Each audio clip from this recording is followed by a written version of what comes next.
na lang tayo sa lighthouse. Mukhang exciting eh. Hindi ba masyadong mahal? Muro na ho yun. Gusto lang talagang ibenta.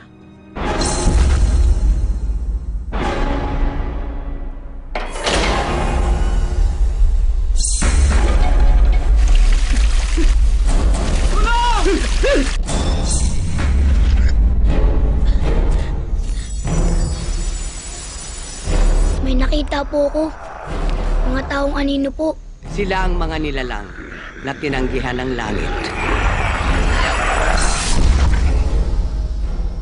Ang mundo nila ay sa kanila. At ang mundo ng tao sa labas ay hindi nila gagalawin kung wala ring gagalaw sa kanila. Hindi ka rin nila patatahimikin! Delikado tayong lahat. Nay! Nagpapaw!